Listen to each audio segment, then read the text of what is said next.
సందర్భం ఆ కలుసుకున్నటువంటి సన్నివేశం చాలా విచిత్రమైంది.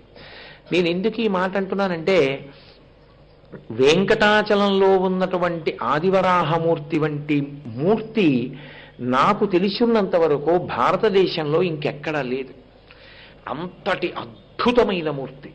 మీరు ఎప్పుడైనా కొంచెం జాగ్రత్తగా పరిశీలించి చూడండి, ఆయన భూదేవి చెవిలో ఏదో చెప్తున్నట్టుగా ఉంటుంది. ఆయన ఇలా ఉంటారు, వక్షస్థలం మీద ఇలా అడ్డంగా భూదేవి ఉంటుంది. ఆ భూదేవి యొక్క చెవి ఆయన నోటి దగ్గరికి వస్తుంది. ఏదో ఏకాంతంలో భర్త భార్యని పిలిచి చెవిలో ఏదో చెప్తుంటే ఎలా ఉంటుందో అలా ఉంటుంది ఆ స్వరూపం. చాలా గొప్పగా ఉంటుంది. అసలు అక్కడికి వచ్చినటువంటి శ్వేతవరాహమూర్తి భార్యని అలా ఎందుకు కూర్చోపెట్టుకోవలసినటువంటి అవసరం కలిగింది అన్న దాని మీద వ్యాస భగవానుడు స్కాంద పురాణంలో అత్యద్భుతంగా మాట్లాడాడు. ఒకానొకనాడు భూదేవి తన యొక్క సఖీమణులతో కలిసి వచ్చింది. ఇలా ఆ పింగళ అని పేరు, ఇడా పింగళ కాదు, ఇలా పింగళ వాళ్ళ సఖుల పేర్లు. ఆ సఖులతో కలిసి వచ్చి ఆ తల్లి ఆకుపచ్చటి వర్ణంలో ఉంటుందిట. దూర్వార దళశ్యామ అన్నారు వ్యాస భగవానుడు. అంటే ఆకుపచ్చని గడ్డి పరక రంగు ఎలా ఉంటుందో అలా ఉండి సర్వాభరణ భూషిత, అనేకమైన ఆభరణములు ధరించినదై తన సఖీమణులతో కలిసి వచ్చి అనేకమైనటువంటి పుష్పములను తీసుకొచ్చి స్వామి పాదముల మీద వేసి కింద కూర్చుంది. ఆయన పాదముల దగ్గర కూర్చుని భూధరముల గురించి నాకు వివరించు అని అడిగింది. మీరు చదివి తీరాలి. స్కాందంలో ఆదివరాహమూర్తి చాలా గొప్ప వర్ణన చేస్తారు.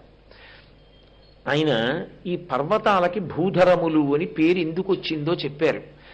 ఈ భూమి సముద్రంలో మునిగిపోయినప్పుడు తన యొక్క దంస్ట్ర మీద పైకెత్తాడు, కోర మీద పైకెత్తి తెచ్చి నీటి మీద నిలబెట్టి ఆ దిగ్గజములను పిలిచి ఈ భూమిని సర్వకాలముల యందు కింద ఉండి మీరు మోస్తూ ఉండండి అన్నాడు. ఆయన ఆజ్ఞ మేరకు దిగ్గజములు ఈ భూమండలాన్ని మోస్తూ ఉంటాయి. అది కాక శేషుడు 1000 పడగలతో వహిస్తూ ఉంటాడు ఈ భూమండలాన్ని. ఆయన ఆజ్ఞ చేతనే వాళ్ళు భూమిని మోస్తూ ఉంటారు. ఇవి కాక ఆయన అన్నాడు, నేనే కొన్ని పర్వతాలుగా మారాను, అవి నా స్వరూపాలే. అవన్నీ పర్వతాలయ్యాయి. ఆ పర్వతములకు భూధరములని పేరు. అవి భూమిని మోస్తూ ఉంటాయి. అందుకే కొండలు అత్యంత పవిత్రములు. ఆయన ఉత్తర భారతదేశం దగ్గర నుంచి దక్షిణ భారతదేశం వరకు ఎన్నో పర్వతాల పేర్లు చెప్పాడు. మనం సనాతన ధర్మంలో పుట్టినందుకు, ఈ దేశంలో పుట్టినందుకు వ్యాసప్రోక్తమైనటువంటి పురాణాలు చదువుతుంటే మనసు పులకరిస్తుంది. ప్రపంచంలో ఎన్నో పర్వతాలు ఉండొచ్చు, ఆ పర్వతాలన్నిటికీ పవిత్రమైనటువంటి స్పర్శ ఉంది అని పురాణాలలో లేదు. ఒక్క భరతఖండంలో ఉన్నటువంటి పర్వతాల గురించి అంత గొప్పగా వర్ణిస్తాడాయన. ఉత్తర భారతంలో హిమాలయాలు, గంధమాదర పర్వతం, వాటినన్నిటినీ చెప్పి దక్షిణ భారతదేశంలో వెంకటాచలము, అరుణాచలము, సింహాద్రి, శ్రీశైలము, ఈ పర్వతాలన్నిటి గురించి చెప్తాడు. చెప్తూ, ఓ భూదేవి, ఇవన్నీ కూడా నిన్ను వహిస్తున్నాయి, నిన్ను మోస్తున్నాయి. ఇవి లేకపోతే కిందకి దిగిపోతుంది భూమి. అలా దిగిపోకుండా ఉండడం కోసం ఆ భూధరములు సర్వకాలముల యందు వహిస్తూ ఉంటాయని చెప్తాడు. ఆ భూధరముల యొక్క విశేషాన్ని చెప్తే భూక అంతా పొంగిపోయింది. ఎందుచేత అంటే తనని మోస్తున్నటువంటివి అవి. ఆ మాటలు విని పరవశించిపోయినటువంటి భూదేవి ఆ పుష్పరాశిని తీసుకెళ్లి స్వామి పాదముల మీద వేసింది. ఆవిడ భక్తిని చూసి పైకెత్తి తన ఒడిలో కూర్చోపెట్టుకున్నాడు. ఆ పైకెత్తి తన ఒళ్ళో కూర్చోపెట్టుకుని ఇలా దగ్గరగా వచ్చినప్పుడు ఆయన నోరు ఆవిడ చెవి దగ్గరికి వెళ్ళింది. ఆ ఒడిలో కూర్చోపెట్టుకున్నటువంటి సన్నివేశంతో ఉన్నటువంటి మూర్తియే వెంకటాచల క్షేత్రంలో ఉన్నటువంటి శ్వేతవరాహమూర్తి. ఆయన తెల్లటి స్వరూపంతో ఉంటాడు. పాలసముద్రం ఎలా ఉంటుందో అటువంటి కాంతితో ఉంటాడు. చిత్రం ఏమిటంటే ఆయన యొక్క పరివారం కూడా వరాహ రూపంలోనే ఉంటారు. వాళ్ళు కూడా వరాహముఖాలతోటే ఉంటారట. ఉండి స్వామివారు బయలుదేరి వస్తుంటే వాళ్ళు ముందు నడుస్తూ స్వామి వస్తున్నారు, తప్పుకోండి తప్పుకోండి తప్పుకోండి అంటుంటారు. యథార్థమనకది వరాహక్షేత్రము. ఆ క్షేత్రమంతా కూడా ఆదివరాహమూర్తిదే. ఇప్పటికీ పెద్దలు ఒక మాట చెప్తారు. పెద్దలు చెప్పడం అంటే వ్యాస భగవానుడు కూడా స్కాంద పురాణంలో దాన్ని ధృవీకరించాడు. ఆయన ఆదివరాహస్వామికి సంబంధించినటువంటి మంత్రాన్ని అందులో చెప్పాడు. చెప్పి ఇది పరమ రహస్యం, ఇది గురు శిష్య సంబంధంలో మాత్రమే చెప్పబడాలి. ఎవరి కొరకు చెప్పబడాలి అంటే, ఎవరు ధార్మికమైనటువంటి కారణాలకి భూమిని పొందాలని కోరుకుంటారో, నాకు ఇంత భూమి ఉంటే బాగుండును, నేను ఇంత మంచి పని చెయ్యాలని త్రికరణ శుద్ధిగా కోరుకుంటారో, వాళ్ళు ఆ మంత్రాన్ని ఉపదేశం పొంది జపం చేస్తే వాళ్ళకి భూమి కలిసి వస్తుంది.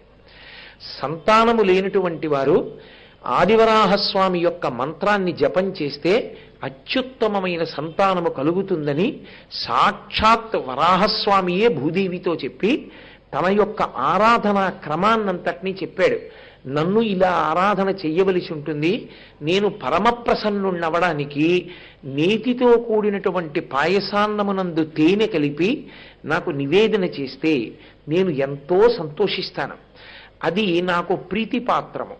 కాబట్టి యజ్ఞవరాహము కదండి ఆయనకి పాయసం తీసుకువెళ్ళి హవిస్సుగా ఇస్తూ ఉంటారు కదూ, అందుకే నీతితో పాయసాన్ని వండి తేనె కలిపి నివేదన చేస్తే చాలా విశేషంగా నేను అనుగ్రహిస్తాను అన్నాడు. అందుకే మనం వెంకటేశ్వర వైభవోత్సవాలు చేసుకుంటున్నాం కనుక అందరూ పిల్లా పాపలతో సంతోషంగా ఉండాలని, ఎవరికి వైధవ్యం కలగకుండా చక్కగా సభర్తృకులుగా సంతోషంగా జీవించాలని, కడుపున పుట్టినటువంటి పిల్లలు క్షేమంగా ఆరోగ్యంగా ఉండాలని మనం ఇక్కడ జరుగుతున్నటువంటి ఉత్సవాల్లో సోమవారం నాడు ప్రత్యేకంగా అటువంటి పాయసాన్నాన్ని తేనెతో కలిపి వండించి ఆదివరాహమూర్తి పేరు చెప్పి నైవేద్యం చేసి ఆ ప్రసాదాన్ని మనం భక్తులందరికీ ప్రత్యేకంగా పంచుతాం. కాబట్టి వ్యాసుడు స్కాంద పురాణంలో సాక్షాత్ ఆదివరాహస్వామి భూదేవితో మాట్లాడినటువంటి సందర్భాలని వర్ణించాడు. అప్పుడు భూదేవి ఆయన్ని స్తోత్రం చేసింది. భూదేవి చేసినటువంటి స్తోత్రం ఏదున్నదో అది పరమశక్తివంతము. ఎందుచేత అంటే ఆ యజ్ఞవరాహమూర్తి అయినటువంటి ఆ శ్వేతవరాహస్వామి వారి యొక్క వైభవాన్ని, ఆయన యొక్క అనుగ్రహ శక్తిని, ఆయన స్వరూపం ఎలా ఉంటుంది అన్నదాన్ని భూదేవి వర్ణన చేసింది.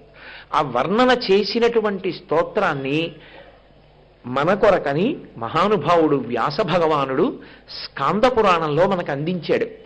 స్కాంద పురాణాంతర్గతమైనటువంటి ఆ ఆదివరాహమూర్తి స్తోత్రాన్ని ఆ దేవాలయానికి వెళ్ళినప్పుడు ఎవరు కూర్చుని చదువుకుంటారో వాళ్ళు ఆపదల నుండి గట్టెక్కుతారు. సర్వకాలముల యందు స్వామి యొక్క అనుగ్రహం కలుగుతుంది. ఇప్పటికీ పెద్దలైన వారు ఏం చెప్తారంటే, వరాహస్వామి ఇప్పటికీ ఆ క్షేత్రంలో తన యొక్క పరివారంతో కలిసి తిరుగుతూ ఉంటారు అని చెప్తారు. అంతటి మహానుభావుడు.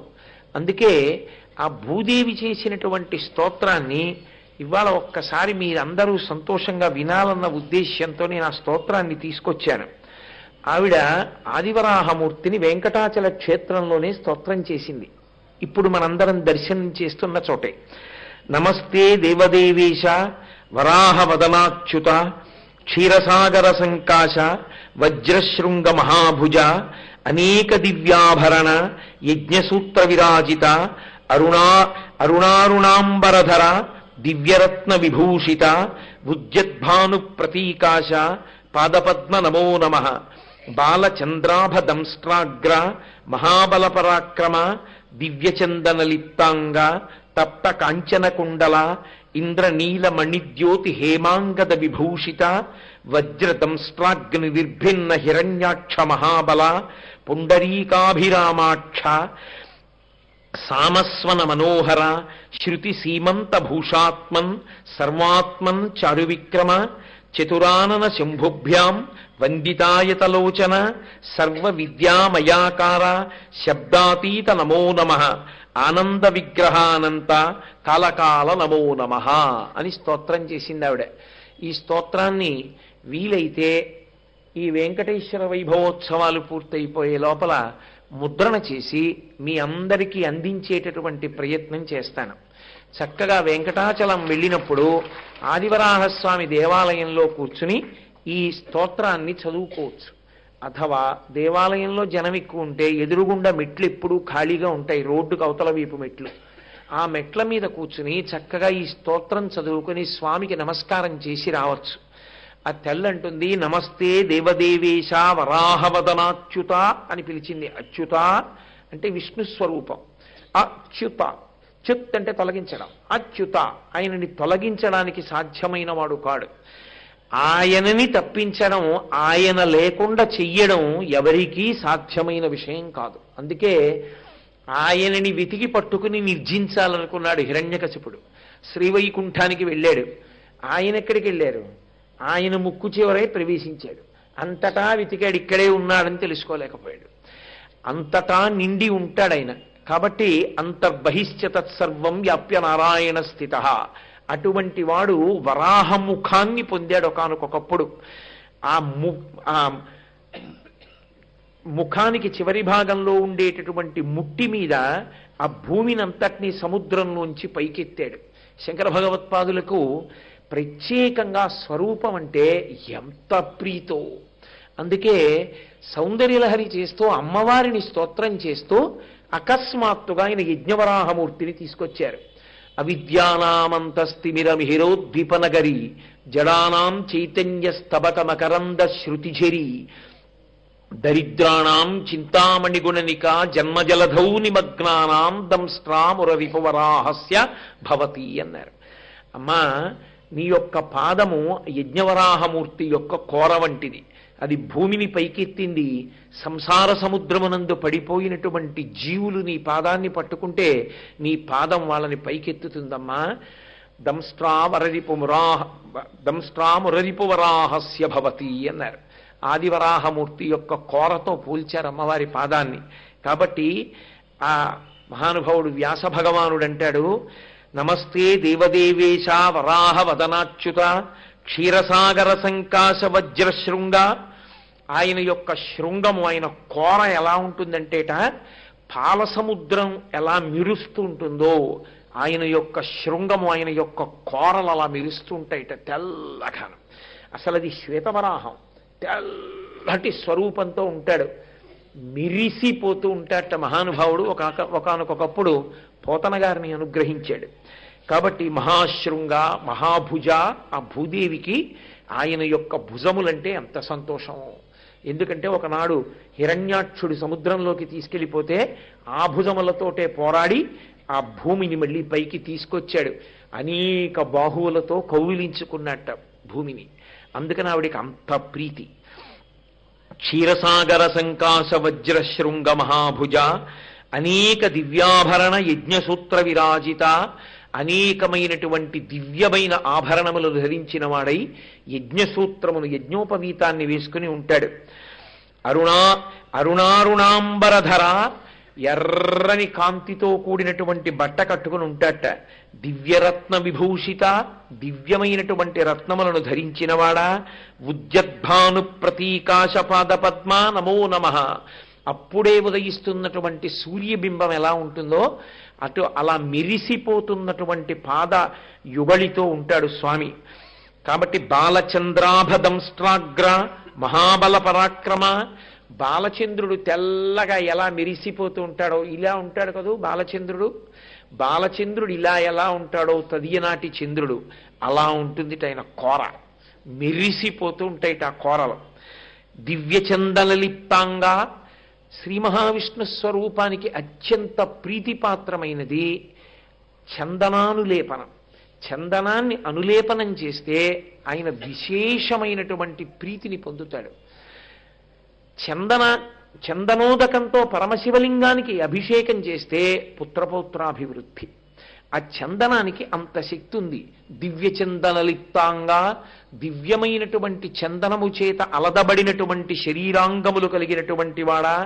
తప్త కాంచన కుండల, మెరిసిపోతున్నటువంటి బాగా తప్తమైన కాల్చబడిన బంగారముతో చేయబడినటువంటి కుండలములకు చెవులకు ధరించి ప్రకాశిస్తున్నటువంటి వదనము కలిగినటువంటి వాడా, ఇంద్రనీల మణిద్యోతి హేమాంగద విభూషిత, ఇంద్రనీలమణులతో కూడుకున్నటువంటి బంగారముతో చేయబడినటువంటి అంగదములను భుజములకు ధరించి ఉన్నవాడా, వజ్రదంస్ట్రాగ్ని నిర్భిన్న హిరణ్యాక్ష మహాబల, ఆ కోరతో ఒక్క దెబ్బ కొట్టే హిరణ్యాక్షుని యొక్క గుండెలు చీల్చుకుపోయి పడిపోయి మరణించాడు.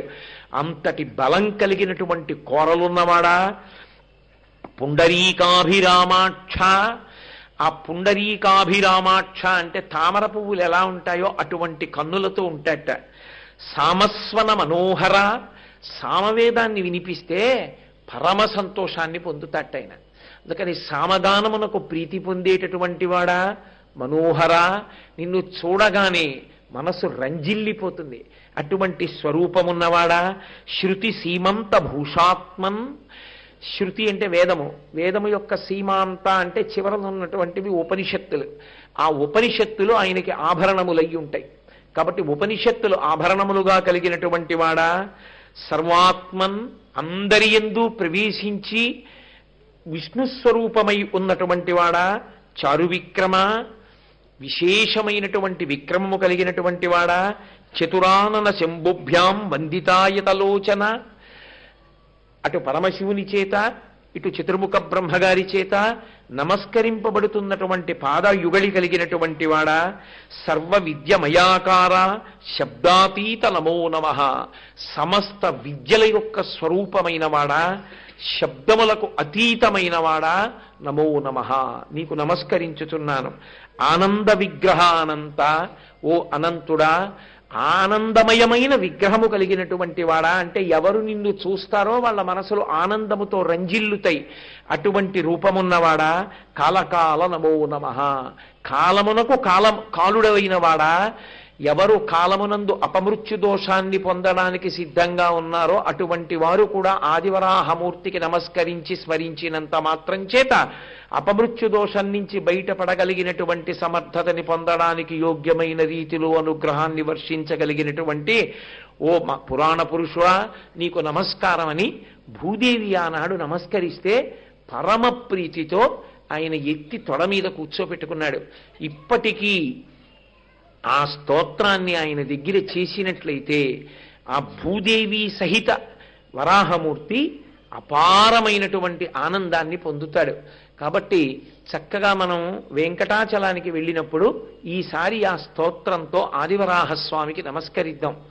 ఒకానొక సందర్భంలో వెంకటేశ్వర స్వామి వారి యొక్క అవతార ప్రకటనము జరగడానికి పూర్వమే ఆయన వాల్మీకమునందున్నారు. వాల్మీకమునందుండగా బ్రహ్మగారు ధేనువుగా మారాడు, పరమశివుడు దూడగా మారాడు, లక్ష్మీదేవి ఒక గోపకాంతగా మారింది. మారి ఆమె తీసుకొచ్చి చోళరాజుకు అమ్మింది ఆవుని దూడని. ఎందుకొరకు? అవతార ప్రకటనం జరగలేదు, వైకుంఠాన్ని విడిచిపెట్టాడు, వచ్చేశాడు.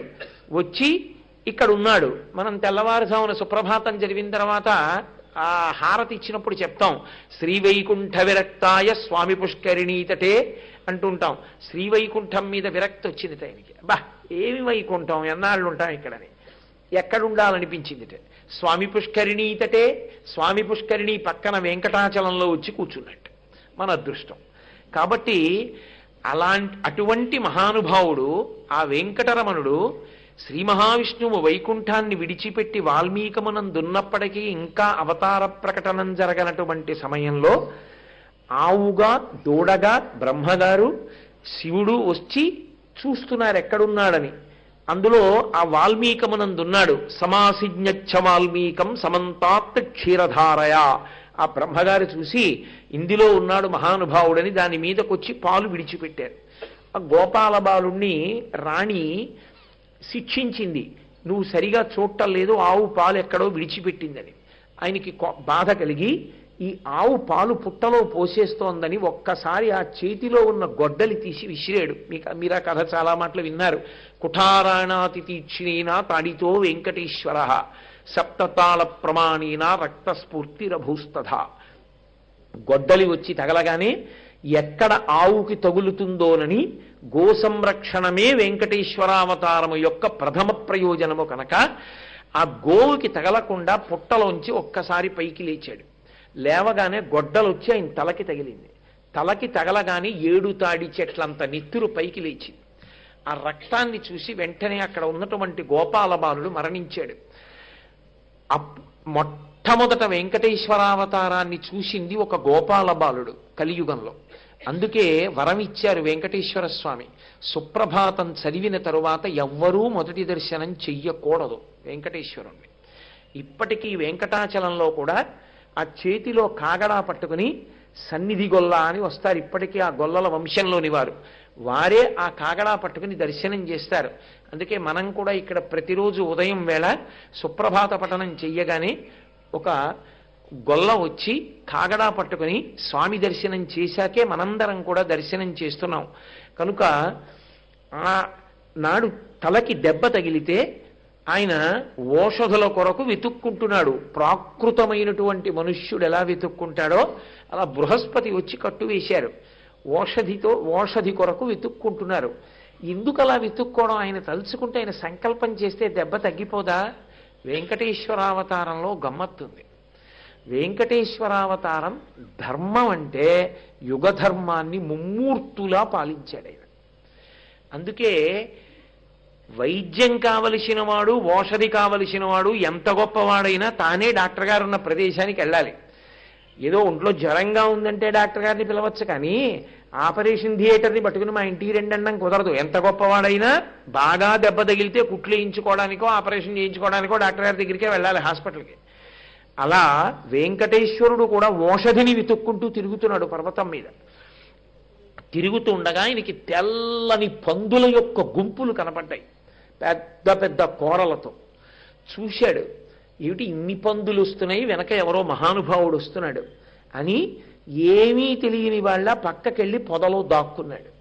దాక్కున్నవాడు విష్ణువు, వస్తున్నవాడు విష్ణువు. ఒక చారిత్రాత్మకమైన సన్నివేశం. శ్రీరామాయణంలో కలుసుకున్నప్పుడు పరశురాముడికి రాముడి మీద కించిత్ క్రోధంతో వచ్చాడు. ఎవడురా శివధనుర్భంగం చేసిన వాడు, క్షత్రియుట్ట, చంపేస్తానంటూ వచ్చాడు. ఇక్కడ అలా కాదు. వస్తున్నవారు విష్ణువని అక్కడున్న వెంకటేశ్వరుడికి తెలుసు. వెంకటేశ్వరుడే అక్కడ దాక్కున్నాడని ఆదివరాహమూర్తికి తెలుసు. కలుసుకోవాలని ఇద్దరు వస్తున్నారు. పొదలోకి వెళ్ళి దాక్కున్నాడు వెంకటేశ్వరుడు. ఎవరో ఇక్కడ అలికిడైంది, ఎవరో పొదలో దాక్కున్నారు. మరి ముందు వెడుతున్న వాళ్ళు వెనక ప్రభువు యొక్క క్షేమం చూడొద్దు, ఎవరు దాక్కున్నారని పొదల్లో వెతుకుతున్నారు, ఎవరు వెళ్ళారు ఇలా పొదలోకి అని. యజ్ఞవరాహం అక్కడ దాకా నడిచి వచ్చేసింది. ఆదివరాహమూర్తి నడిచొచ్చి ఆయనే ఆ పొద దగ్గరికి వెళ్ళి ఆ తుప్పల్ని ఇలా తీశారు. తీసి శ్రీనివాసుణ్ణి చూసి చాలా మెల్లగా గుంభనంగా చెవిలో మాట్లాడారు. మీరు స్కాందం పరిశీలించండి, వ్యాసుడు కళ్ళకి కట్టినట్టు వర్ణించాడు వాళ్ళిద్దరూ కలుసుకోవడాన్ని. ఇద్దరూ కలుసుకుంటే ఒకరేమో నీలమేఘ సంకాశదేహుడు, ఒకరు తెల్లటి స్వరూపంతో ఉన్నవారు. పరమశివుడు ఎంత తెల్లగా ఉంటాడో అంత తెల్లగా ఉంటాడు యజ్ఞవరాహమూర్తి, ఆదివరాహమూర్తి. నల్లగా మా స్వామి రామచంద్రమూర్తిలా ఉంటాడు వెంకటరమణుడు. ఇద్దరూ ఒకరినొకరు కలుసుకొని చెవిలో గుసగుసలాడుకుంటున్నారు. ఏమిటి గుసగుస? ఎందుకు గుసగుసలాడుకోవాలి? నేనంటే ఈ భూమిని ఉద్ధరించడానికి పైకి వచ్చాను, అవతార స్వీకారం చేశాను. ఎందుకు? ఈ వెంకటాచలం అంటే ప్రీతి కలిగింది. ఈ వెంకటాచలం మీద ఉండిపోయాను ఇక్కడ పుట్టలో. నారదుడు దర్శనం చేశాడు, వ్యాసుడు ఏమి వర్ణన చేశాడో ఆ ఆదివరాహమూర్తి దర్శనాన్ని నారదుడు దర్శనం చేసిన తీరు. సహస్రకమలం మధ్యలో కూర్చుని ఒక పాదాన్ని మడిచి ఒక పాదాన్ని పాదపీఠం మీద పెట్టి ఉండగా నారదుడు వెళ్ళి దర్శనం చేస్తాడు. అటువంటి స్వామి వెంకటేశ్వరుడితో గుసగుసలాడాడు. ఏమిటి గుసగుసలాడతాడు? ఈ విషయాన్ని చూశారట 33 కోట్ల మంది దేవతలు పైకొచ్చి చూశారు. చూసి ఎంత విచిత్రం రా, ఒక్క విష్ణువు 2 జ్యోతులు ఒక్క ప్రమిదలో వెలుగుతున్నట్లు అదే విష్ణువు ఆదివరాహస్వామి అయి యజ్ఞవరాహమూర్తి అయి అదే విష్ణువు వెంకటేశ్వరుడై ఇద్దరు 2 ప్రయోజనాలకు వచ్చారు. ఒకరు ఈ భూమిని పైకెత్తాడు, పైకెత్తి ఆయనకి వెంకటాచలం నందు కలిగినటువంటి అపారమైన ప్రీతి చేత అక్కడే ఒక వాల్మీకమునందు ఉండిపోయాడు. రెండవ ఆయన వాల్మీకంలోనే చేరాడు. కలియుగంలో కలి యొక్క ఉద్ధతి చేత ప్రజలు బాధపడుతుంటే వాళ్ళని రక్షించడం కోసమని అవతార స్వీకారం చేసినటువంటి శ్రీ మహావిష్ణువు వెంకటేశ్వరుడిగా వచ్చారు. కాబట్టి వీళ్ళిద్దరూ కలుసుకున్నారు. ఏం మాట్లాడుకుంటున్నారో చూడాలి అనుకున్నారు. పైనుంచి చూశారట. పైనుంచి చూసి ఒక్కసారి వ్యాసుడంటాడు, వాళ్ళిద్దరి మీద క్రోడ నారాయణోపరి అంటాడు. ఆ వరాహమూర్తి మీద నారాయణమూర్తి మీద వాళ్ళు సంతోషం పట్టలేక రెండు అవతారాలు ఒకే స్వామివి కలుసుకుని మాట్లాడుకుంటున్నాయి. ఎంత విచిత్రమైన సన్నివేశమైన పైనుంచి పుష్పవృష్టి కురిపించారట. అది ఎందుకు వస్తుందో తెలుసా అండి? అలాగా దాని వెనక ఒక పెద్ద రహస్యం ఉంటుంది. ఓరి పిచ్చివాడా, శివుడొకడు కేశవుడొకడు అని దెబ్బలాడుకుంటున్నావు. శివుడొకడు కేశవుడొకడు అనడానికి ఏవో సాక్ష్యాలు చెప్తున్నావు. ఒకే విష్ణువు రెండు రూపాలతో మాట్లాడుకుంటే మరి ఇప్పుడేం చెప్తావు? ఒక విష్ణువు రెండుగా మాట్లాడుకుంటున్నారు. ఒక్క పరమేశ్వరుడు శివకేశవులుగా ఉంటాడని ఎందుకు అనలేవు? ఇప్పుడు ఒక్క విష్ణువే రెండుగా ఉండి మాట్లాడుకుంటున్నారే, శివుడు కేశవుడుగా రెండుగా పరమేశ్వరుడు ఉంటాడని నువ్వు ఎందుకు నమ్మలేవు? ఒకటి ఈశ్వరుడని ఒకటి ఈశ్వరుడు కాదని దేనికి జుత్తు పట్టుకుంటావు? ఏది యథార్థమో తెలుసుకో. కలియుగంలో భగవత్ స్వరూపమునందు భేద దర్శనము చేయవద్దని బోధ చేసింది వెంకటేశ్వరుని యొక్క ఆదివరాహస్వామి యొక్క కలయిక. లేకపోతే ఒక విష్ణువు అమాయకత్వంగా రెండుగా ఉండి ఒకరి గురించి ఒకరు తెలియనట్టు మాట్లాడుకోవలసిన అవసరం ఎందుకు వస్తుంది? అవసరం రాదు. రామకథలో అంటే అది నరుడి కథ. నరుడి కథలో పరశురామావతారంలో ఒక నరుడు విష్ణువు నరుడిగా వచ్చాడన్న విషయం పరశురాముడు తెలుసుకోలేకపోయాడు క్రోధోద్ధతి చేత అంటే కొంతవరకు అర్థం ఉంది. ఇక్కడ ఏ కారణం చేత ఇద్దరు మాట్లాడుకుంటారు? ఒకే పరమాత్మ ఎన్ని రూపములనైనా ధరించగలడు అని చెప్పడం కోసం ఆయన ఒక్క విష్ణువే రెండు రూపములుగా ప్రకాశించాడు. ప్రకాశించి ఆది యజ్ఞవరాహంగా, వేరొకరు వెంకటేశ్వరుడిగా, ఇద్దరుగా ఒకరితో ఒకరు మాట్లాడుకున్నారు.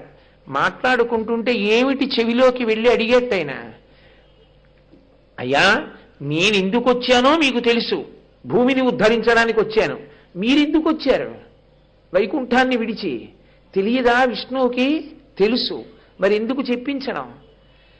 మనందరికీ వేరొకసారి నమ్మకం కలగడానికి, మనందరికీ ఆ స్వామి మీద అనురక్తి కలగడానికి, మనందరికీ ఆ స్వామి మీద భక్తి కలగడానికి. ఆయన కర్మ కలిపురుషుని యొక్క ఉద్ధతికి కొట్టుకుపోతుంటే కలి యొక్క ఉద్ధతి చేత పాపములు చేసి ఉన్న 70 ఏళ్ళలో 80 ఏళ్ళలో పాపమే పాపమే పాపమే చేసి మళ్లీ కృతయుగం వచ్చేంత వరకు ఈ పాపాల యొక్క ఫలితం అనుభవించడానికి యమలోకంలో పడి ఉండవలసినటువంటి మానవుల్ని రక్షించడానికి తాను అభయముద్ర ఆ వరదముద్ర పట్టి మహానుభావుడు వెంకటేశ్వర స్వరూపమై కలియుగంలో నేను వెంకటాచలం మీద వెలుస్తున్నాను అని తన అవతార ప్రయోజనాన్ని మరొకసారి మనకి జ్ఞాపకం చెయ్యడానికి ఆదివరాహమూర్తితో ముచ్చట్లాడాడు. ఈ జీవులను ఉద్ధరించడానికి వచ్చాను నేను ఇక్కడికి. ఇప్పుడు ఇద్దరూ కలుసుకున్నారు. కలుసుకుంటే వ్యాసుడు ఒక అద్భుతమైన మాట అన్నాడు.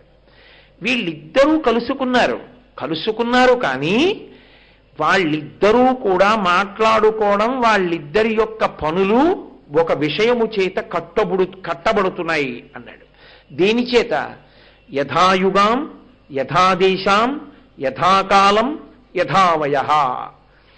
ధర్మం అనేటటువంటిది దేశము కాలము ఈ రెండిటిని ఆశ్రయించి ఉంటుంది. ఒక చోట ఉన్న ధర్మము వేరొక చోట ఉండదు.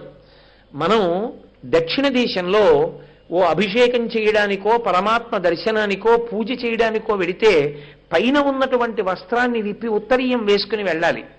ఉత్తర భారతదేశంలో ఏ ఋషికేశ్లోనో లేకపోతే ఏ కేదార్నాథ్లోనో అర్చకత్వం చేస్తున్న వ్యక్తి ఒంటి నిండా స్వెట్టర్లు వేసుకుని చేస్తాడు. ఇప్పుడు అది దోషమా అని మీరు అడిగారు అనుకోండి, దేశమును బట్టి ధర్మం ఉంటుంది. ఆయన కానీ ఉత్తరీయం ఒకటే వేసుకుంటే శరీరం కొయ్యబారిపోతుంది. అందుకని అక్కడ అనుమతిస్తుంది ధర్మం, అలా వేసుకోవడాన్ని అనుమతించింది. కానీ ఆ అవసరం లేని చోట నువ్వు అలా వేసుకుని వెళ్ళడానికి వీల్లేదు. నువ్వు ఆ ధర్మాన్ని పాటించవలసిందే, శాస్త్రాన్ని పాటించవలసిందే. దేశాన్ని బట్టి ధర్మం ఉంటుంది. నేను ఉన్న ఊళ్ళో ఉన్నాననుకోండి, నా అనుష్ఠానాన్ని అనుష్ఠానంగా నేను చెయ్యాలి. ఇదే నేను ఈ ఊరు విడిచిపెట్టి వేరొక చోటుకి వెళ్ళాననుకోండి, నేను చేసే అనుష్ఠానంలో 6వ వంతు అనుష్ఠానం చేస్తే చాలు, అనుష్ఠానం చేసినట్టే లెక్క. ఎందుకంటే ఒక ఊరిలో ఉన్న సౌకర్యం, నా ఇంటిలో ఉన్న సౌకర్యం వేరొక ఊరు నేను వెళ్ళినప్పుడు ఉండదు. కాబట్టి అనుష్ఠానాన్ని తగ్గిస్తే దోషం రాదు. కొన్ని ఎప్పుడూ ఎక్కడున్నా మానకూడదు, సంధ్యావందనం లాంటివి. కొన్ని దేశాన్ని బట్టి ధర్మం మారుతుంది, కాలాన్ని బట్టి ధర్మం మారిపోతుంది. ప్రాతకాలంలో ఉన్న ధర్మం మధ్యాహ్నం ఉండదు, మధ్యాహ్నం ఉన్న ధర్మం సాయంత్రం ఉండదు, సాయంత్రం ఉన్న ధర్మం రాత్రి ఉండదు. ఏకాదశి నాటి ధర్మం ద్వాదశికి ఉండదు, ద్వాదశి నాటి ధర్మం ఏకాదశి నాడు ఉండదు. ఏకాదశి నాడు ఉపవాసం ధర్మం, ద్వాదశి నాడు ఎంత తొందరగా వీలైతే అంత తొందరగా ఉపవాసాన్ని విరమణం చేసేయడం ధర్మం. ద్వాదశి నాడు ఉపవాసం ఉండకూడదు, ద్వాదశి ఘడియలు వచ్చేసాయంటే ఉపవాస విరమణం చేసేయాలి. ఏకాదశి తిథి ఉంటే ఉపవాస తిథి, ఉపవాసం ఉండాలి. తిథిని బట్టి కాలాన్ని బట్టి ధర్మం మారిపోతుంది. దేశము కాలము ఈ రెండు ధర్మమునందు అత్యంత ప్రధానమైన లక్షణములు. ఈ రెండిటికి మళ్ళీ ముడిపడిపోయేది ప్రధానంగా దేని బట్టి? యుగాన్ని బట్టి మారుతుంది. ఒక్కొక్క యుగంలో ఒక్కొక్కటి ప్రధానమవుతుంది. ఇది కలియుగం. కలియుగంలో నిజానికి పెద్ద పెద్ద యజ్ఞాలు లేవు, తీసేశారు, అసలు చెయ్యడానికి వీల్లేదన్నారు. అశ్వమేధయాగం మీరు పరిశీలనం చేస్తే కృతయుగంలో, త్రేతాయుగంలో, ద్వాపర యుగంలో కూడా అశ్వమేధయాగం కనబడుతుంది. కలియుగం దగ్గరికి వచ్చేటప్పటికీ అశ్వమేధయాగం ఉండదు. అశ్వమేధయాగ కల్పం కానీ అశ్వమేధయాగ సంకల్పం కానీ లేవు. ఎవరైనా అశ్వమేధయాగం చేస్తున్నానంటే దోషం, అసలు కలియుగంలో లేదు. మరి అశ్వమేధయాగం చెయ్యాలనుకున్నవాడు అశ్వమేధయాగం చేసిన ఫలితాన్ని పొందాలనుకుంటే అనాథ ప్రేత సంస్కారం. అనాథ మరణిస్తే ఆ ప్రేతానికి కొడుకులా సంస్కారం చేస్తే అలా ఎవరు చేశారో వాడికి అశ్వమేధయాగం చేశాడు అని ఫలితం వేస్తారు తప్ప కలియుగంలో అశ్వమేధయాగం లేదు. ఒక యజ్ఞం చేస్తే భూరి దక్షిణలు ఇవ్వాలి. అసలు నిజానికి రజతాన్ని ఇవ్వకూడదు, వెండి పితృదేవతల యొక్క ప్రీతికి బంగారాన్ని దానం చెయ్యాలి. కలియుగంలో అలసులు, మందబుద్ధియుతులు, అల్పతరాయువులు, ఉగ్రరోగ సంకలితులు, మందభాగ్యులు, సుకర్మములేవ్వియు చెయ్యజాలరీ కలియుగమందు మానవులు అంటారు పోతన గారు భాగవతం మొదలు పెడుతూ. మందభాగ్యులు, తక్కువ ఐశ్వర్యం ఉంటుంది, ఐశ్వర్యం ఉన్నా స్వార్థం ఉంటుంది. యజ్ఞయాగాది క్రతువులలో దక్షిణగా వినియోగించడు భూరి సంభావన. కాబట్టి యజ్ఞయాగాది క్రతువులు చేయడం కూడా అంత తేలికైన విషయం కాదు. మరి ఎలా తరిస్తాడు? కలవు నామ సంకీర్తన. కలియుగంలో భగవంతుని యొక్క నామాన్ని పరమ సంతోషంతో పలకడమే. అందుకే శౌచసిద్ధికి కూడా భగవన్నామమే చెప్పారు. గోవిందేతి సదా స్నానం. గోవిందా గోవిందా గోవిందా అనుకుంటూ ఉన్నవాడు ఎప్పుడూ స్నానం చేసిన వాడే. అంటే స్నానం మానేసి గోవిందనామం చెప్పమని కాదు. ఏదో విపత్కర పరిస్థితుల్లో స్నానం చేయలేకపోతే గోవిందా గోవిందా గోవిందా అనుకో, నువ్వు స్నానం చేసినట్టు అని దాని అర్థం. కాబట్టి భగవన్నామమునకు, నామ సంకీర్తనకు అంత గొప్పతనం ఉంటుంది. యుగాన్ని బట్టి ధర్మం తప్ప యుగాన్ని లెక్కలో పెట్టుకోకుండా ధర్మం అన్ని వేళలా అన్ని యుగాల్లోనూ ఒక్కలా ఉండదు. అందుకే ఆయు ప్రమాణం కూడా ఒకలా ఉండదు. త్రేతాయుగంలో 60,000 సంవత్సరములు బతికాడు దశరథ మహారాజు గారు. కలియుగంలో 60,000 సంవత్సరాలు బ్రతికేవాడు ఎవరైనా ఉంటాడా? ఉన్న ఒక్క శతమానం భవతి శతాయు పురుష స్థితేంద్రియ ఆయుష్ దేవేంద్రియే ప్రతిష్టతి అని ఆశీర్వచనమైన 100 సంవత్సరములు పూర్ణాయుర్దాయంతో ఉన్నవాడు కనపడ్డం. అటువంటప్పుడు 100 ఏళ్లే ఆయుర్దాయం లేనివాడు చాలా కాలం బాల్యంలో పోతుంది, మిగిలిన కాలం అర్ధ సముపార్జనలో పోతుంది. ఇటువంటప్పుడు వాడు ఏమిటి ధర్మం చేస్తాడు? అందుకే యుగ ధర్మం అది చాలా చాలా చాలా ప్రధానం. ఆ యుగమునందు ఏది చెయ్యాలో దాన్ని పట్టుకుంటే చాలు. భగవంతుని పాదముల నుండి విస్మృతి కలగకుండా నీ బుద్ధి ఆయన పాదముల యందు నిలబడేటట్టుగా నువ్వు నిరంతర ప్రయత్నశీలివై ఉంటే అంతకు మించిన ధర్మం ఇంకొకటి లేదు. కాబట్టి ఆ భక్తిని నిలబెట్టుకోవాలి. భగవంతుడు చెప్పినట్టు బ్రతికేటటువంటి ప్రయత్నం చేస్తూ వెళ్ళాలి. ఎక్కడైనా తడబాటు వస్తే ఆ భగవానుడే మళ్ళీ వచ్చి చెయ్యి ఇచ్చి పుచ్చుకుని కాపాడతాడు. వాడు ధర్మము నుండి పతనమైపోకుండా రక్షిస్తాడు. కాబట్టి యుగధర్మం అనేటటువంటిది అత్యంత ప్రధానం. ఇది వ్యాసుని యొక్క హృదయం. వాళ్ళిద్దరూ మాట్లాడుకుంటున్నారు చెవిలో. వాళ్ళిద్దరూ తర్వాత మాట్లాడుకునే విషయాన్ని చూసి మీరు తెల్లబోవద్దు. వారు మాట్లాడుకోవడంలో యుగధర్మం ఉంటుంది సుమా. అందుకని యథాయుగం, యథాదేశం, యథాకాలం, యథావయ, అందుకని వాళ్ళు అలా మాట్లాడుకుంటారు తప్పించి అదేదో నువ్వు హాస్యానికి తీసుకోవలసిన విషయం కాదని జ్ఞాపకం పెట్టుకో. మీరు చూడండి, అసలు నిజానికి గోదానం అని చెయ్యాలి.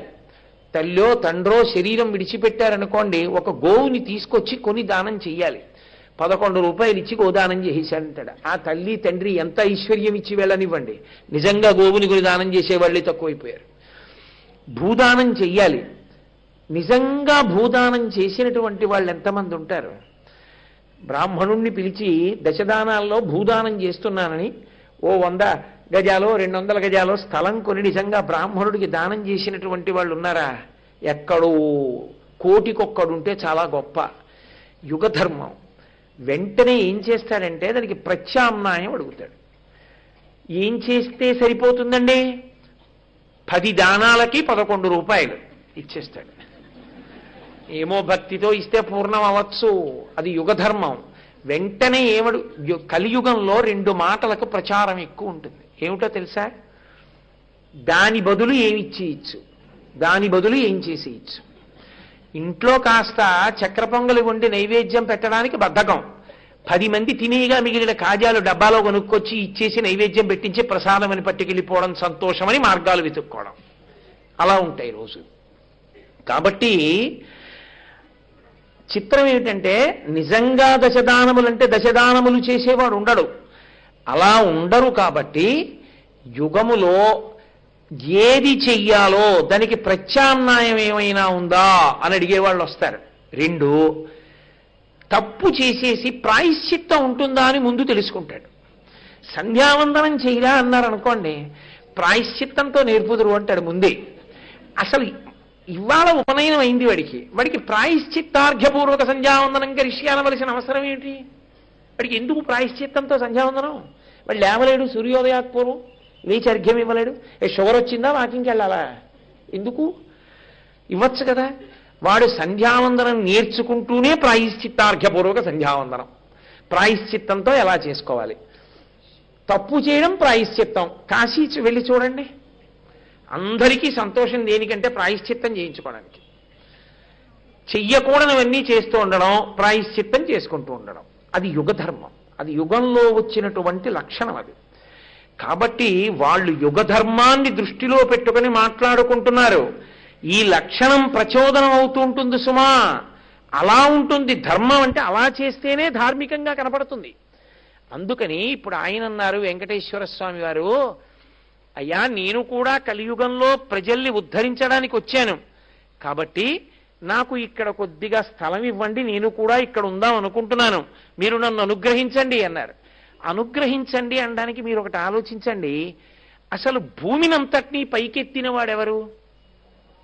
యజ్ఞవరాహమూర్తి, ఆదివరాహమూర్తి. నీటిలో పడిపోయిన దాన్ని పైకెత్తి తెచ్చాడు కాబట్టి ఇప్పుడు ఆయనదేది కదూ. 2, యుగధర్మం ఏమిటి? ఆయన పైకెత్తి తేవడం కాదు, ఆయన ముందొచ్చి అక్కడ పాకేసుకున్నాడు కాబట్టి ఆయనదే పట్ట. ఆయన వచ్చారు మొట్టమొదట వెంకటాచలానికి, అందుకని ఆయనదే అదంతా. ఇప్పుడు ఆయన్ని ఈయన అడిగారు, అయ్యా నేను ఉండడానికి కొంచెం చోటు ఇవ్వండి అన్నారు. యుగధర్మం. ఏమన్నారో తెలుసా? స్థలం మౌల్యేన గృహ్యతాం, డబ్బులు ఇచ్చి తీసుకోండి అన్నారు. చిత్రం ఏమిటో తెలుసా? అసలు దరిద్రం అన్న మాట దేంతో ప్రారంభం అవుతుందంటే కరెన్సీ ముద్రణతోటే మొదలైంది. అసలు నిజంగా మీకున్నది మీకు, నాకున్నది నాకు, నాకు లేనిది మీకు లేనిది చూసుకుని, మీకు లేనిది నేనిచ్చి నాకు లేనిది మీరిచ్చి చేశారనుకోండి, దరిద్రం అన్న మాట ఎక్కడుంది? మీకు లేనిదేదో నా దగ్గర ఉంటుంది, నాకు లేనిదేదో మీ దగ్గర ఉంటుంది. ఎవడు దరిద్రుడో ఎవడు ధనవంతుడో చెప్పడానికి ఏం లేదు. కాగితాలు ముద్రణ వచ్చిన తర్వాత ఎవడు దరిద్రుడో ఎవడు ధనవంతుడో వెంటనే తెలిసిపోయింది. అందులో అకౌంట్లు చూసే వాళ్ళకి బాగా తెలుస్తుంది ఎవరు ధనవంతుడో ఎవడు దరిద్రుడు కాదు. కాబట్టి ఆ డబ్బే అన్నిటికీ ప్రధానమైనటువంటి వివక్ష తీసుకొచ్చేది. దేన్నైనా కొనడం అమ్మడం ఆ కాగితాల మీదే ఉంటుంది వ్యవహారం అంతా. అందుకని స్థలం మౌల్యేన గృహ్యతాం, డబ్బిచ్చి పుచ్చుకోండి అన్నారు. ఆయన అన్నారు, ఏమిటి డబ్బిచ్చి పుచ్చుకోండి? భృగు వచ్చి నా వక్షస్థలం మీద తన్నాడు, శ్రీ మహాలక్ష్మి కొల్హాపురం వెళ్ళిపోయింది. అందుకని ఇప్పుడు లక్ష్మి లేదు నా దగ్గర. నేను ఏమిచ్చి పుచ్చుకుంటాను? మీకు నేను ఒక మాట ఇస్తాను. ప్రథమం దర్శనం చాస్యాత్ నైవేద్యం క్షీరసేచనం ఇదమేవ వరం ద్రవ్యం దాస్యామి కరుణానిధే, ద్రవ్యం దదామి దాస్యామి కరుణానిధే. ఓ ఆదివరాహమా, నీకు నేను మాటిస్తున్నాను, ఈ మాటే డబ్బు అనుకోండి. నేను అమ్మాలని ఎక్కడుంది అంటే, కలియుగంలో ఎంత గొప్పవాడి మాట కూడా నమ్మడానికి అనుమానపడతారు. ఎందుకో తెలుసా? అదే వెంకటేశ్వర స్వామి వారు తన కళ్యాణానికి డబ్బిమ్మని కుబేరుణ్ణి పిలిచి అప్పడిగితే, కలియుగం కదండి, ఎందుకైనా మంచిది ప్రామిసరీ నోట్ రాసివ్వండి అని అడిగితే ఆయన రాసిచ్చిన ప్రామిసరీ నోటు ఆదివరాహస్వామి యొక్క పీఠం కింద ఉండేది చాలా కాలం. అదే దాన్ని ముద్రణ చేసి గోడ మీద కూడా కట్టారు చాలా కాలం. ఎప్పుడు పుచ్చుకున్నారో, ఏం రాసిచ్చారో, ఏమి సంతకం పెట్టారో కూడా ఉండేది. వెంకటేశ్వర స్వామి వారు సంతకం పెట్టిస్తే కుబేరుడు అన్నాడు, ఇది యుగధర్మం, మీరు ఒక్కరూ సంతకం పెట్టి అంత డబ్బు చేసుకున్న తర్వాత ఒక్క సాక్షి ఉంటే బాగుంటుంది కదూ అన్నాడు. ఏమంటే ఎప్పుడూ అబద్ధం ఆడ్డగా మహానుభావుడు తనలో తను రమిస్తూ కూర్చుంటాడు. శివుడితో పెట్టిస్తాను, పెట్టించండి. పెట్టాడు. ఆయనది పెట్టించారు కానండి, తనలో తాను రమిస్తూ ఉంటాడు. చండీశ్వరుడి దగ్గరే చిటికెయ్యాలి. ఆయన దగ్గరికి వెళ్ళి, అయ్యా మా బాకీ అంటే త్రిశూలం పట్టుకుంటే కొంచెం ఎప్పుడు కళ్ళు తెరిచి చూసి ఆయన ఎవరినైనా చూడండి అంటే చతుర్ముఖ బ్రహ్మగారి సంతకం పెట్టించారు. ఇద్దరు మంచిదే, ముగ్గురు ఉంటే చూడండి అన్నారు. అంటే అప్పుడు మళ్ళీ అశ్వత్థ వృక్షం చేత పెట్టించారు. ముగ్గురు సంతకాలు పెడితే అప్పిచ్చాడు కుబేరుడు. అబ్బో, దాని మీద వెంకటాచల మహాత్యంలో తరిగొండ వెంగమాంబ గారు ఎంత గొప్ప వర్ణన చేసిందో. కాబట్టి నమ్మాడు ఆదివరాహమూర్తి. మీరు మాట ఇచ్చారు, నేను ఒప్పుకుంటున్నాను. ఏమిటా మాట? ప్రథమం దర్శనం చాస్యాత్, నా యొక్క అనుగ్రహం పొందడానికి కొన్ని కోట్ల మంది భక్తులు కొండ మీదకి వస్తారు. ఎవరంటున్నారు ఈ మాట? వెంకటేశ్వర స్వామి. నా కొరకు, నా అనుగ్రహం కొరకు, నా అనుగ్రహంతో ఆపదలను గట్టెక్కించుకోవడానికి ఆపదముక్కుల వాడు అన్న పేరు నాకుంది కాబట్టి నా అనుగ్రహం కోసం కొన్ని కోట్ల మంది కొండ మీదకి వస్తారు. కానీ నేను వాళ్ళని అనుగ్రహించాలంటే షరతేమిటో తెలుసా? నేను ఇలా కళ్ళు మూసుకుని చూస్తూ ఉంటాను, వీడు ఆదివరాహమూర్తి దగ్గరికి వెళ్ళి వచ్చాడా చూస్తూ ఉంటాను. మీ దగ్గరికి రాకుండా నా దగ్గరికి వచ్చేశాడు తిన్నగా, వస్తూనే బ్యాడ్జీ వేయించుకుని ఆదివరాహమూర్తిని విడిచిపెట్టి వైకుంఠం క్యూ కాంప్లెక్స్ లోకి వెళ్ళిపోయి దర్శనం చేసుకుని వచ్చేశాడు, వాడు దర్శనం చెయ్యలేదని వేసుకుంటా. కాబట్టి అనుగ్రహం ఉండదు. ప్రథమం దర్శనం చాస్యాత్ నైవేద్యం క్షీరసేచనం. మీకే మొట్టమొదటి నైవేద్యం వెంకటాచలంలో, మీకే మొట్టమొదటి క్షీరాభిషేకం, తర్వాతే నాకు నైవేద్యం, తర్వాతే నాకు ఉపచారాలు. మీకు మొట్టమొదటి పూజ, మీకు మొట్టమొదటి నైవేద్యం, తర్వాత నాకు. అందుకే చూడండి, ఇప్పటికీ వెంకటాచలంలో గంట వాయిస్తూ తట్టలో పెట్టుకుని ప్రసాదాలు ముందు ఆదివరాహస్వామి గుడికి ఎడతాయి. తలుపేసి స్వామికి నైవేద్యం చేసిన తరువాత వెంకటేశ్వర స్వామి గుడిలో గంటలు వినపడతాయి. అప్పుడు ఆయనకి నైవేద్యం. ఇప్పుడు పెద్ద ఆయన ఇచ్చిన మాట నిలబెట్టవలసిన అవసరం ఎవరి మీద ఉంది? మనమందరం వెంకటేశ్వర స్వామి బిడ్డలం. ఇప్పుడు తండ్రి గారు శ్రీరామనవమి పందిరేసుకుంటున్నామండి, ఓ 100 రూపాయలు ఇద్దరు ఐశ్వర్యవంతులు కదా అన్నాడు ఎవరో ఒక ఆయన వచ్చి. తప్పకుండా రా 100 రూపాయలు అని చెప్పి రసీదు రాయించేసుకుని తీసి లాల్చీ జేబులో పెట్టుకుని, ఒరే పరుసు మర్చిపోయాను రా, ఇంటికి వెళ్ళి మా అబ్బాయి ఉంటాడు అడిగి పుచ్చుకో అన్నాడు. ఆ శ్రీరామనవమి పందిరైన ఇంటికి వెళ్ళి, అయ్యా మీ నాన్నగారు 100 రూపాయలు చందా ఇచ్చారంటే రసీదు ఇచ్చేశాను నాన్నగారికి, ఇదిగోనండి పక్కన ఉన్నది కాగితం, ఆ 100 రూపాయలు మిమ్మల్ని అడిగి పుచ్చుకోమన్నారు, ఇవ్వండి అన్నాడు. ఆయనకేం పెద్ద ఆయన ఎన్ని దానాలైనా చేస్తాడు, ఆయన్ని అడిగి పుచ్చుకో నేను ఇవ్వనన్నాడు కొడుకు. ఇప్పుడు ఎవరి మర్యాద పోయింది? తండ్రి మర్యాద పోయింది. తండ్రి మర్యాద నిలబెట్టని కొడుకేమయ్యాడు? కొడుకు తనమే చచ్చిపోయింది. వాడేం కొడుకు? తండ్రి వ్రాసిన 100 రూపాయలు ఇచ్చి, నాన్నగారండి అలా రాసేయకండి, రాయండి 11 రూపాయలు 16 రూపాయలు 20 రూపాయలు రాయండి, పంటలు బాగా పండలేదుగా, అంత ద్రవ్యం లేదుగా, ఇప్పుడు వచ్చేసారి పంట బాగా వచ్చాక మీ ఇష్టం 116 ఇద్దరు కానీ 1116 ఇద్దరు కానీ నాన్నగారండి కొంచెం చూడండి అని తండ్రికి చెప్పుకోవాలి. అంతేకాని తండ్రి వ్రాసిన దాన్ని కొడుకు ఇవ్వకపోతే తండ్రి కొడుకు ఇద్దరి మర్యాద పోయిందా లేదా? మాట ఇచ్చినవాడు వెంకటరమణుడు, నిలబెట్టవలసిన వాళ్ళం మనం. ఇంకంతకన్నా భక్తి ఏంటండి? ఇంకంతకన్నా భక్తి ఏంటి? వెంకటేశ్వర స్వామి వారు మురిసిపోయేది ఎప్పుడు? ఒరే నేను మాట ఇచ్చాను ఆదివరాహమూర్తికి, వాడు నా మాట నిలబెట్టాలని పరిగెత్తాడు. పరిగెత్తుకుంటూ ముందు ఆదివరాహ